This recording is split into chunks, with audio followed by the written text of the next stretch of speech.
वंदे देव उमापतिं सुरगुरुं वंदे जगत्कारणं वंदे पन्नमुचनं मृगधर वंदे पशूनां पतिं वंदे सूर्य शशाङ्गवने च नयनं वंदे मुकुंद प्रियं वंदे भक्तजनाशं च वरदं वंदे शिवं शङ्करं सच्चिदानन्दरूपाय भक्तानुग्रहकारिणे माया निर्मित वेशाय महेशाय नमो नमो महेशाय नमो नमो।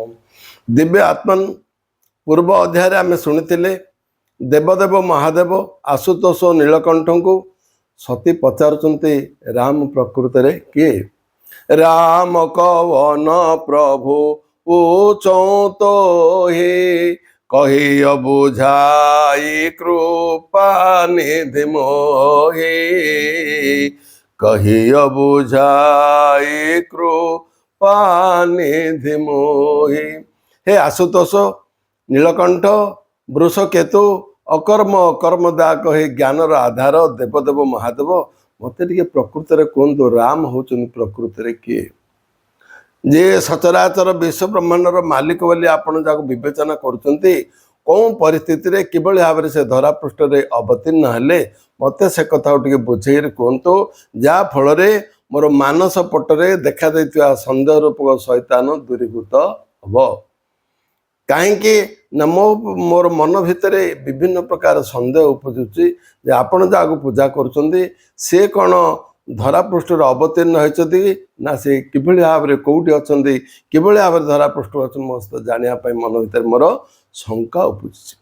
तो सही समय शंकर भगवान कृपा करी कहले एक बार त्रेता जुग माहे शंभु गए कुंभ ऋषि पाए।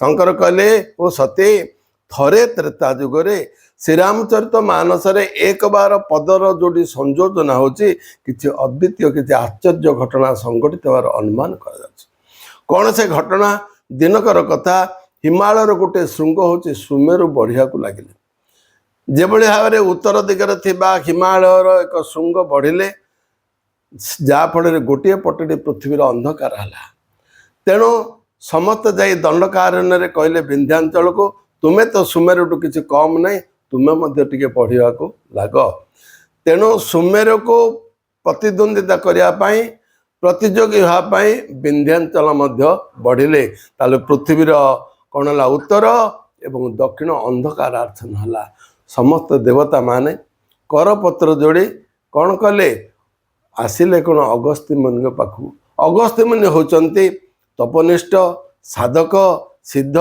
ज्ञानी से प्रतिदिन गंगा नदी रे स्नान करती देवदेव महादेव को दर्शन करुचंते एवं देवदेव महादेव हृदय थिबा राम भगवान दर्शन करुचंते तेणु समस्त देवता माने अगस्त्य मुनि कहले हे अगस्त्य मुनि सृष्टिर रक्षा करने सृष्टिर मंगल करने जगतर मंगल पर आपण किसी काम करेंगे ना कौन से काम ना आपण ये जो काशी छाड़ी दंडकारण्य टिके जीवे कहीं दंडकारण्य को जीवे ना आपणकर शिष्य हूँ विंध्याचल आपण जो दंडकारण्य जाई पहुँचे गुरु आसिले बोली भावी विंध्याचल आपन प्रणाम करेंगे जहाँफल पृथ्वीर गोटे पुट अंधकार दूरीभूत हो तेणु एक बार त्रेता जुग माही शंभुग एकम भुज ऋषि पाए।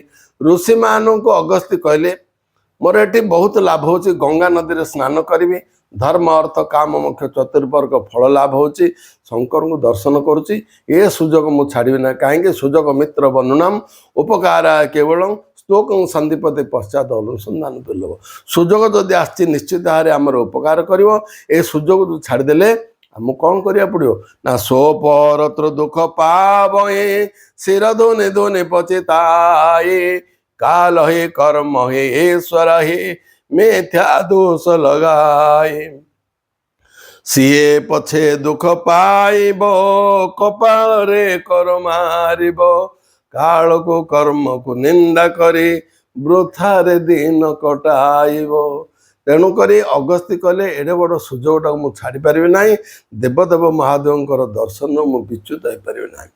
ତେଣୁ ସମସ୍ତ ଦେବତାମାନେ ଦେବଦେବ ମହାଦେବଙ୍କ ପାଖକୁ ଯାଇ ପହଞ୍ଚିଲେ। ହେ ଦେବଦେବ ମହାଦେବ, ଆପଣ ଟିକେ କ'ଣ କରିବେ, ଅଗସ୍ତ୍ୟ ମୁନିଙ୍କ ଉପରେ କୃପା କରିବେ। କାହିଁକି ନା ଆପଣଙ୍କର ପରମ ଭକ୍ତ ସେ କାଶୀ ଛାଡ଼ି ଦଣ୍ଡକାରଣ୍ୟ ଯାଉଛନ୍ତି। ତେଣୁ ଆପଣ ମଧ୍ୟ ଭକ୍ତର भावना को चरितार्थ करने पाई, भक्त जो जीना है उसका भला, जो इंसान के लिए जे मरना है उसका भला जो अपने लिए जिए, जे देश दश जगतर कल्याण करने निजर स्वार्थ को जलांजलि दे काशी घाट छाड़ी दे आपण दर्शन छाड़ी दे गंगा स्नान छाड़ी दे दंडकारण्य जाउछन्ति। तेणु आपण मध्य तांक पाखु जाई पहुँचे। कहीं समस्त फूल मानकर बासना को आघ्राण कर सर्पद जाई तांक पाखरे पहुँचे। तेणु भक्त मान होचन्ति फूल, भगवान होचन्ति भर। तेणु अगस्त्य मुनि साधारण ऋषि नुह। दिने देखिले गोटे काऊ समुद्र कौन कौच थंट थंट पानी आनी पकाउछि। अगस्त्य मुनि पचारे कि काक कौन होइछि ना आज्ञा ए समुद्र बड़ दुष्ट अच्छे, ए समुद्र उददी बारिदी जलदी पयनदी सागर मोर पिला मानक सब भसई नहीं। तेणुक मुझे संकल्प करुच्ची सागर को सुखेबी। से समय अगस्त्य मुनि कहले ठीक अच्छी, तोर आंतरिक उद्यम मु निश्चित चरितार्थ करी। केशवाय नमः, राघवाय नमः, वासुदेवाय नमः कही तीन चलारे समुद्र को पान कर देथिले। तेणु तांकर साधना सिद्धि रे आकर्षित होई तेही अवसर सही समय कौन कले, देवदेव महादेव अगस्त्य मुनि आश्रम को जावाई चाहिए।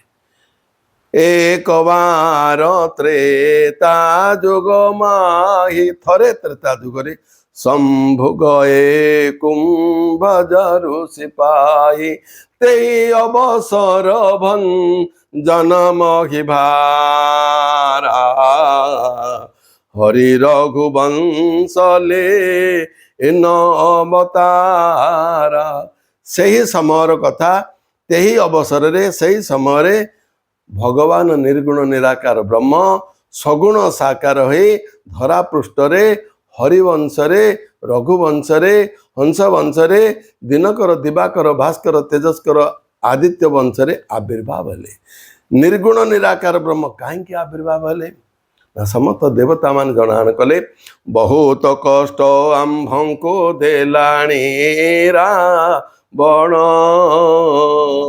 से सकल जानी शुणी रौच मौन, गुहारि करुछु प्रभु तुम्भ श्री चरणे, रावण निवारी रख देवा देवी गणे। समस्त देवता माने जोर स्तरे निर्गुण निराकार ब्रह्म को जनान कले। ये कर्ता भगवान आ कारण भगवान। कर्ता भगवान शून्य रही समस्त सूत्र संचालक रूप से जगतर सबकि परिचालना कर। उमा दारुज शीत कि ना ही सब ही न चाहत राम गोसाई। आज शंकर भगवान कले सते मो प्रभु होचुति कारण भगवान, ए सृष्टि होचुति प्राण केन्द्र। जेमिति कंढे खेलर मास्टर ये देखु जो कुंडेटा बहुत देला ता दौड़टा टाणीदब, सेमिति जगतर जे बहुत दुष्ट हला, जे उच्छृंखल हला, जे उत्पात हला एवं जे गाई धर्म नारी वेद वेदांत साधु संत मान पर आक्रमण कला, तांको संहार करिया पाई निर्गुण निराकार ब्रह्म सगुण साकार उपर धरा पृष्ठर अवतीर्ण। एणे अगस्त्य मुनि जाइछन्ते दंडकारण्य को। तेने शंकर भगवान कौन अगस्त्य मुनिकर साधना को चरितार्थ करिया पाई से मध्य जाई कौन करछन्ते दंडकारण्य रे पहुँचिले। तेहि अवसर जन्म ही भारा, हरे रघुवंशले न अवतारा, पिता बचन तजे राजोदासे, दंडकवन चलत विनाशी, दंडकवन चलत विनाशी।